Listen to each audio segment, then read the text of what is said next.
L'habit ne fait pas le moine, mais on reconnaît le moine par son habit, dit-on.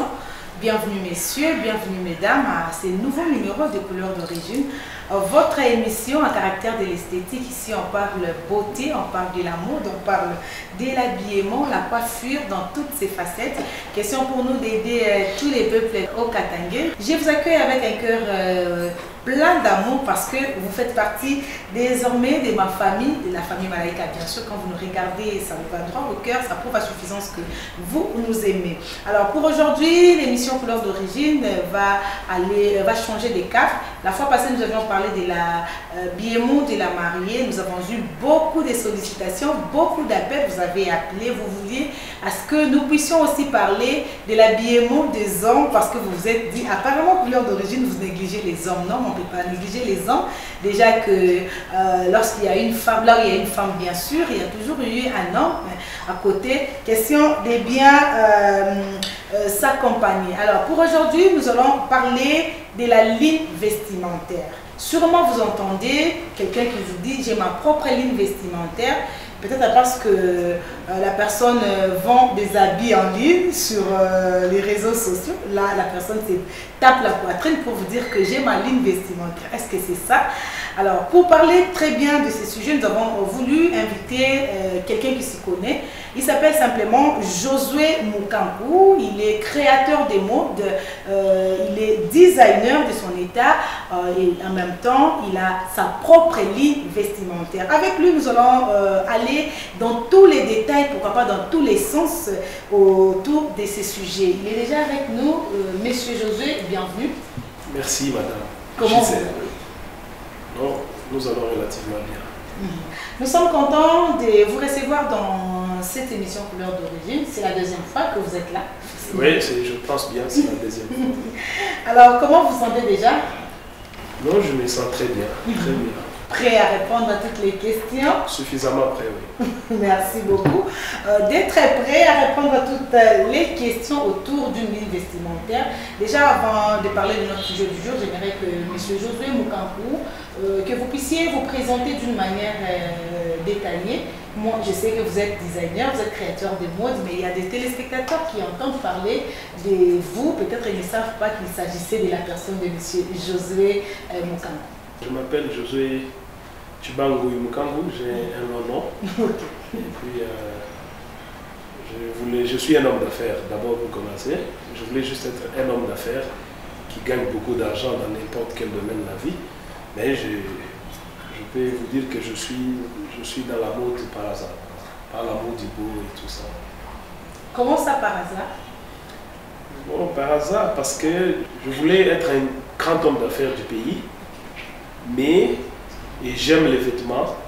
Pendant que j'ai travaillé, je faisais mon petit business, parce qu'avec moi, l'école et les business se mélangeaient.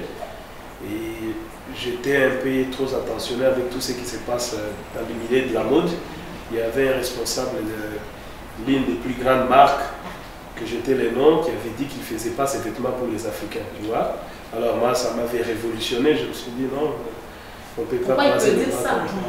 Bon, tu vois, quand la marque atteint un certain succès, tout ça, les Blancs, parfois, ils deviennent un peu oubliés. Hein. Nous, de notre côté, nous nous vantons, on dit, non, moi, je porte telle marque, moi, non, non, ça, c'est quoi ça? Moi, c'est telle marque. Mais après, et ils se disent, non, nous, on ne le fait pas pour les Africains, tu vois. Alors, suite à cette déclaration, je me suis dit, non, je vais lancer ma propre ligne de vêtements pour montrer que l'Afrique a un incroyable talent. Et puis, il y a des gens qui peuvent aussi faire tout ce que les Blancs font. C'est ça. Comme ça que c'était parti. Voilà. En tout cas, merci Monsieur Josué pour cet incroyable talent que vous démontrez aujourd'hui. Partout dans le monde, on en parle. Mais je disais déjà d'entrée de jeu que vous aviez une ligne vestimentaire. Qu'est-ce qu'on peut comprendre d'une ligne vestimentaire? Normalement, une ligne vestimentaire ou une ligne de vêtements, parce que moi j'ai une ligne de vêtements haute couture, tu vois. Il y a déjà une différence entre une ligne de vêtements comme ça, les habits tous les jours, et il y a aussi une ligne de vêtements haute couture. Donc d'emblée, une ligne de vêtements, c'est quand un designer se met ensemble avec certains financiers, ou soit lui-même il est financier, il peut collectionner, dessiner les produits, par exemple une gamme complète pour les vêtements masculins, par exemple, parce qu'avec ma marque Filsino Graffiti, je suis plus dans les vestiaires masculins, tu vois.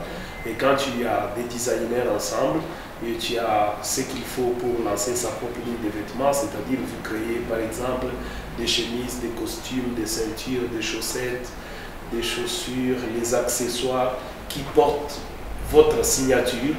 Et là, vous pouvez parler d'une ligne de vêtements. Alors, si je comprends bien, les gens qui font du commerce sur les réseaux sociaux ne peuvent pas dire qu'ils ont des lignes de vêtements. Si je comprends bien par rapport à vos explications. C'est ça, ils sont juste des revendeurs de vêtements, soit des habilleurs, je ne sais pas, mais sinon ils ne peuvent pas dire qu'ils ont une ligne de vêtements, non. Mais Filsino Graffiti, quand vous dites que vous avez votre propre ligne de vêtements, éclaircissez-nous un tout petit peu bien là-dessus. Ouais. C'est votre propre marque ou bien vous êtes représentant d'une marque, vous partez en Europe comme vous en avez des possibilités, vous travaillez avec un quelconque créateur de mode, grand qu'il soit ou petit, je ne sais pas, mais vous venez ici, vous fournissez ou encore vous revendez ici en Afrique. C'est votre propre marque. Ouais, c'est ma propre marque. C'est vraiment ma propre marque. Moi, j'ai fait toutes ces étapes en fait. Donc, j'ai fait toutes ces étapes. J'ai vendu. J'ai fait d'abord les porte-à-porte, c'est-à-dire je pars, je frappe, je vends par-ci, par-là. J'ai ouvert un magasin où j'allais acheter des produits, je venais, je revendais. Et au finish, j'ai signé aussi des contrats d'exclusivité avec d'autres marques européennes. Et je suis pris à ce niveau, quoi. Donc je me suis dit, je ne peux pas signer les exclusivités, mais pourquoi ne pas avoir mon propre label? Et c'est comme ça, moi j'ai ma propre marque de vêtements, c'est Filsino Graffiti. D'ailleurs, ça fait partie de mon nom. Mon nom de business, je m'appelle Fils. Okay. Alors j'ai mis INO à la fin pour que ça fasse italien, comme la mode c'est toujours E. Alors graffiti veut dire dessin ou graphique ou design. Voilà, c'est vraiment ma propre ligne de vêtements, ma propre marque. Et dans mes créations, je me bats pour que tout porte ma signature. Donc tout ce qui est principal jusqu'aux accessoires. Mais vous étiez en train de parler tout à l'heure vous êtes beaucoup plus calé du côté des vêtements hommes. Bon, c'est vrai, les hommes s'habillent cher, ça on le sait. Mais s'il y a des gens ou des personnes qui aiment bien la mode être à la page, ce sont les femmes. Pourquoi vous n'avez pas pensé à commencer avec les habits des femmes? Pourquoi vous êtes allé directement chez les hommes? Parce que vous êtes homme, je pense. Non, pas forcément. Moi, je suis quelqu'un qui respecte la femme, tu vois. Je suis quelqu'un qui respecte la femme. C'est ça, la femme n'allait même pas exister, tu vois. C'est Dieu qui a prévu, mais il fallait qu'il y ait la femme. Je respecte la femme. Mais le problème est que lancer une ligne de vêtements haute couture, ça demande beaucoup d'argent. Il faut casquer beaucoup d'argent dans les projets. Alors, tu vois, avec les femmes, ils aiment d'abord ce qui coûte un peu moins cher. Et il y a aussi des femmes qui veulent s'habiller aussi cher. Mais il faut que ça change tout le temps. Voilà. Et c'est un grand travail pour engager des designers. Je design mes produits moi-même. Mais pour qu'une marque puisse s'imposer, il faut aussi d'autres talentueux. Tu vois. Il faut vraiment payer ces gens-là. Ils coûtent cher. Et les femmes, il faut que ça change tout le temps. Tu vois? Nous les hommes, la veste, depuis qu'elle est veste, elle est toujours comme ça, avec les deux boutons et seul bouton, ou comme ça, mais avec ou croisé. Ou croisé, voilà. Et avec la femme, il faut d'abord que ça change, ça monte, ça descend, ça tourne à gauche, ça tourne à droite. Et ça demande vraiment beaucoup de moyens. Je voulais d'abord focus sur les hommes. Et avec le temps, nous allons essayer de voir quelque chose dans ce sens-là. Avec le temps, on va voir si on pourrait penser aussi à nous femmes, chers téléspectateurs. Vous regardez Couleurs d'origine. Aujourd'hui, nous recevons pour vous M. Josué Mukankou, connu sous le nom de Filsino Graffiti. C'est d'ailleurs sa propre marque ou sa ligne de vêtements. Il est calé beaucoup plus du côté masculin. Avec lui, nous parlons de la ligne vestimentaire ou la ligne de vêtements. Comment ça se passe et quels sont les accessoires, les articles qui contournent, n'est-ce pas, cette ligne que nous appelons aujourd'hui Filsino Graffiti. Aujourd'hui, vous avez votre propre marque. Vous n'êtes pas seulement ici à Lubumbashi, vous êtes à Kinshasa, dans d'autres pays d'Afrique et partout dans le monde. Mais est-ce que vous êtes sûr d'être un concurrent de taille avec toutes ces grandes marques que nous avions connues depuis la nuit des temps, notamment les Dior, Christian Dior, les Gucci, les Kasamoto et autres? Êtes-vous sûr d'être un concurrent de taille? Je suis quelqu'un de très très ambitieux.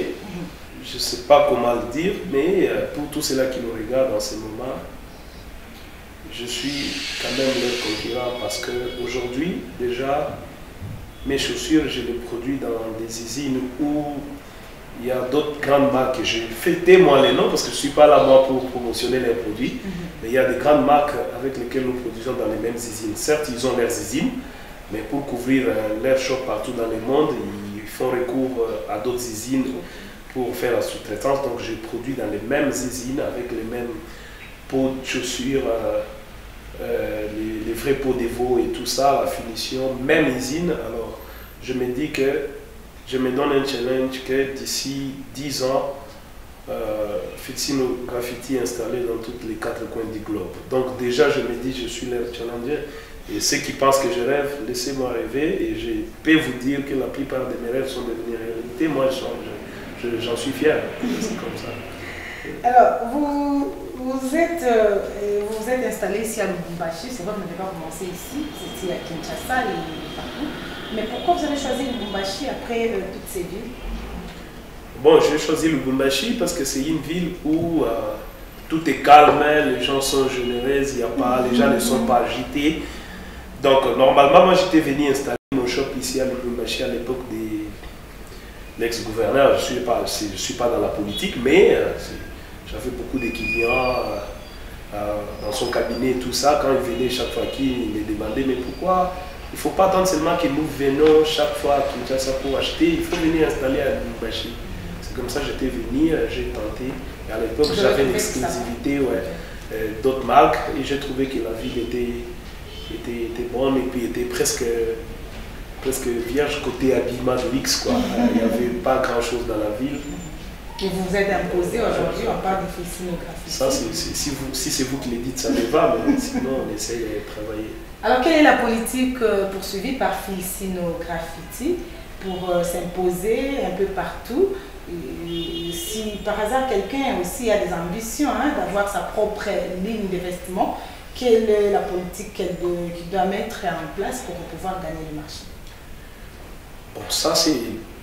Je peux parler juste pour répondre à ta question, mais normalement je ne peux pas livrer les secrets professionnels.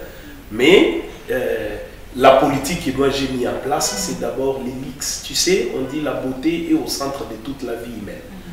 Alors, il faut avoir une belle place pour faire l'émission, il faut avoir une belle voiture, une belle coiffure, tu vois. Alors, tout ça, ça fait qu'on ne peut pas parler du luxe sans parler de la beauté, tu vois. On ne peut pas parler du luxe sans parler de la beauté. Alors, ma politique, c'est quoi? C'est choisir d'abord des endroits très stratégiques et après mettre un peu de moyens dans la décoration. Et chaque fois que je décore ma boutique, tout possède ma touche personnelle. Donc, tu vois, tout possède ma touche personnelle, c'est-à-dire les présentoirs, les choix des modèles, tout ça, j'amène dans les ateliers, bien sûr, mais tout possède ma touche personnelle. Alors, c'est déjà ça, les conforts que j'apporte. Tu vois, il y a certaines personnes qui sont fières de se dire, non, mais attends, tu me traites comme ça, tu penses que je suis habillé moins cher? Va chez Filsino, demande cette veste, elle coûte combien?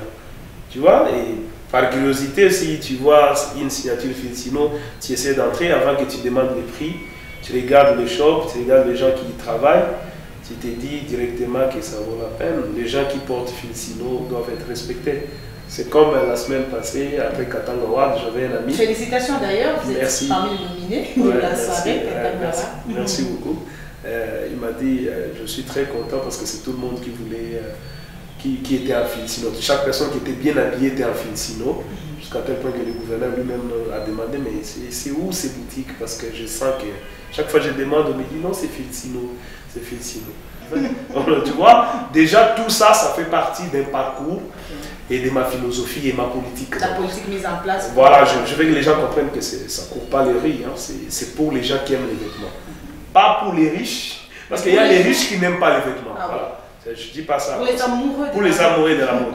Sinon, c'est pour les amoureux de la mode. Les amoureux de la mode, vous êtes nombreux. Vous regardez Couleur d'origine, vous savez que c'est ici votre adresse. Si vous voulez être en page par rapport à la mode, il faut aller branché sur ce programme dédié spécialement aux amoureux de la mode. On va aller en images. Nous sommes dans la boutique Filsino Graffiti. On va voir ce que ça ressemble, qu'est-ce qui se passe ici, quels sont les articles, les éléments que nous allons trouver ici. C'est avec Mireille Kabodja et après on va se retrouver avec Monsieur Josué Mukanko pour pouvoir chuter avec cette émission d'aujourd'hui.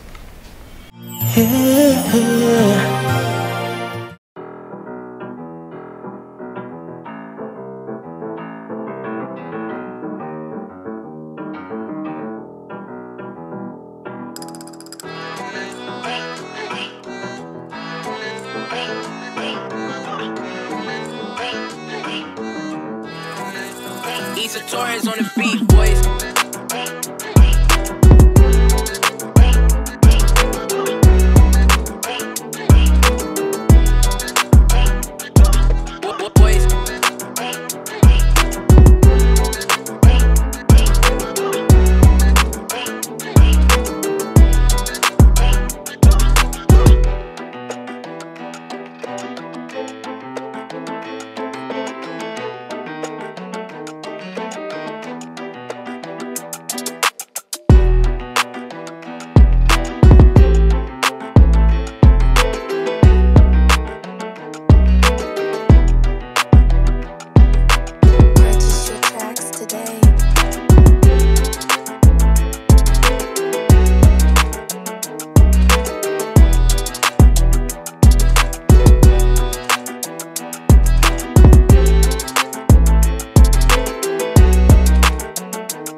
Issa Torres on the beat, boys.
Issa Torres on the beat, boys.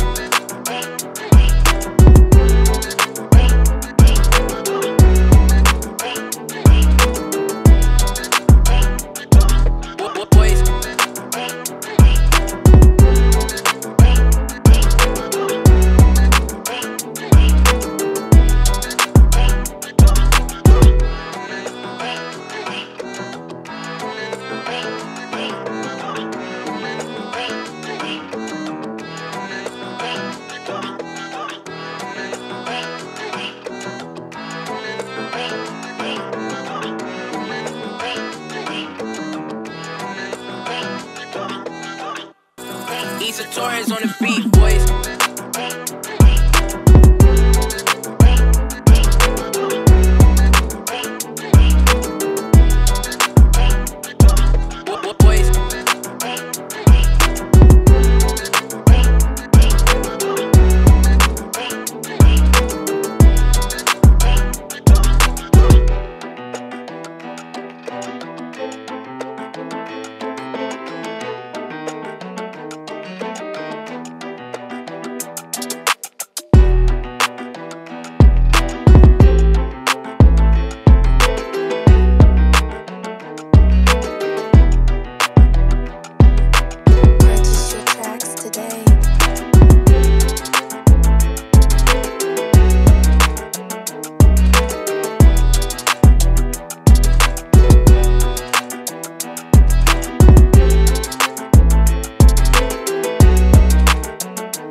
Issa Torres on the beat, boys.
beat, boys.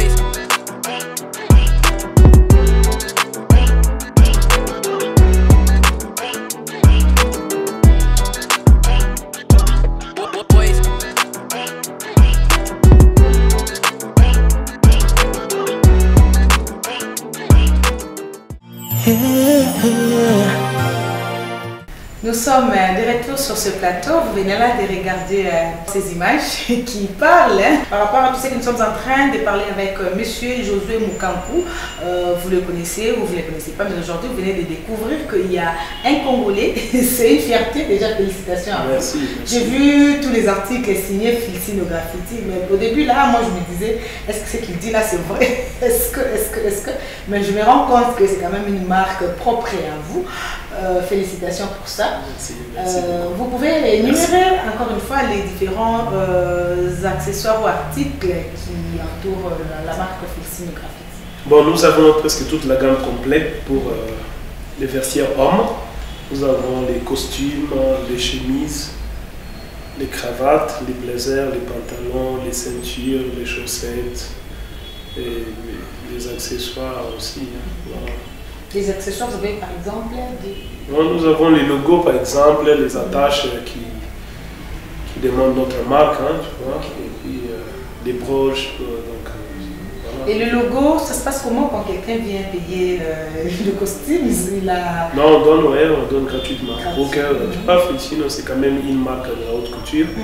C'est quand quelqu'un achète, tout de suite, il faudrait que quand il est dans un milieu où il soit identifié comme facilement, c'est difficile. Parmi tous vos articles, quels sont les articles qui sont beaucoup plus sollicités? Ah ouais, donc c'est plus les costumes. Okay. Les costumes. Bah, généralement, les gens pensent que les pantalons, c'est un peu moins cher et puis les gens portent plus les pantalons, mais la classe des gens qui fréquentent les boutiques, plus ils achètent les costumes.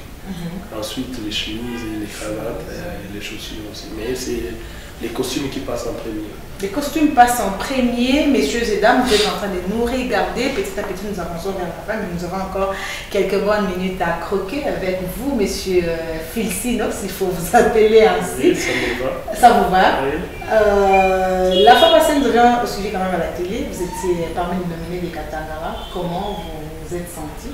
Non, je me suis senti honoré. Je me suis senti honoré par les pays. Vous voyez, chaque travail humain est imparfait, mais on fait toujours recours aux juridictions pour nous en départager. Mais quand vous travaillez dans un pays où, à un moment donné, on reconnaît votre travail, parce que moi j'ai gagné le prix de l'innovation, hein, je n'ai pas gagné n'importe quel prix. Hein. Voilà, c'était très bien qu'il y avait beaucoup de gens, des grandes personnalités, les gouverneurs, les ambassadeurs, qui ont peut-être découvert cette marque. Parce que tous les very importantes personnes du pays étaient présents. Je me suis senti honoré et quand les gens ont reconnu mon travail à ces fins, je trouvais que je me sentais honoré. Non, mais votre trophée m'a inspiré, ça m'a donné une question. C'était le prix d'innovation, vous avez innové. Alors, quelle est cette innovation-là dans le monde vestimentaire? Parce que les costumes, les chaussures, ça existait déjà. Ouais, cette innovation-là, c'est dans le sens où, depuis que le Congo est Congo, tu vois, depuis que le Congo est Congo, je suis le premier Congolais à lancer une ligne de vêtements haute couture. Pas une ligne de vêtements où on vient, on fait des casquettes, des t-shirts au mêlé. Non, non, c'est une ligne de vêtements haute couture. Et c'est vraiment une grande innovation au niveau du pays. Tu vois, c'est déjà ça. Vous pouvez nous signifier pourquoi vous parlez de la haute couture? Qu'est-ce qui fait de Filsino une haute couture? C'est parce que c'est les choix des tissus, parce que c'est signé, parce que c'est fait en Europe, ou bien il y a d'autres éléments qui entrent en jeu pour que... Non, il y a d'autres éléments qui entrent en jeu. Donc la haute couture, c'est-à-dire on mise d'abord sur la qualité de tissu, il doit être top. Et puis les usines dans lesquelles ça doit être produit, c'est-à-dire la finition doit être vraiment impeccable, zéro faute dans la finition. Et c'est ce qu'on appelle la haute couture. Et les pièces doivent être, vraiment chaque pièce doit contenir un numéro de série à partir de l'usine. Et voilà, c'est ça. Mais c'est surtout la qualité à tous les niveaux, la qualité du produit, la qualité du détail, la finition, c'est ce qui fait la différence entre une marque de haute couture et une marque de vêtements tous les jours. Alors, au niveau des sizes, il y a tout le monde qui se retrouve. Oui, nous on fait tous les numéros. Une ligne de vêtements ne peut pas avoir de problème de size. Vous devez avoir tous les numéros. Je produis par quantité, bien sûr, mais ça devient de faibles quantités parce qu'on a beaucoup de points de vente. Oh non, on a beaucoup de points de vente. Beaucoup de points de vente. Déjà, vous êtes ici à Lubumbashi, vous êtes à Kinshasa et encore où? Nous sommes à Kobezi, nous sommes à Bujimaï, nous sommes à Brazzaville, nous vendons aux États-Unis, en ligne, nous vendons au Canada, nous vendons en Europe aussi, donc c'est ça, on va un peu partout. Quel avenir pour cette ligne de vêtements Filsinographici? L'avenir, l'avenir, je crois d'abord à moi, je crois dans ma vision, je pense que mon désir le plus ardent est qu'un jour une boutique Filsino soit installée dans tous les 4 coins du globe. C'est ça mon rêve de tous les jours. Et vous êtes sûr que ça va se réaliser? Oui, mais pourquoi pas? Pourquoi pas? Je crois en moi, je venais de le dire tout à l'heure, je crois en moi. Alors, nous sommes arrivés à la fin de cette émission. Monsieur Josué Mukampu, je rappelle que vous êtes designer, vous êtes créateur des modes. Les gens qui nous regardent, ce n'est pas tout le monde qui maîtrise bien la matière. Hein? Ouais. On parle de designer. Qu'est-ce qu'on peut retenir d'un designer? Donc, en fait, je suis, tu me présentes bien, mais je suis créateur, designer, en même temps patron de ma propre marque. Il y a des créateurs, des designers, qui sont payés par les responsables des marques. Vous pouvez avoir vos designers. Oui, j'ai quelques-uns qui travaillent déjà avec moi au niveau de l'Europe, mais je suis les principaux designers de ma marque, tu vois.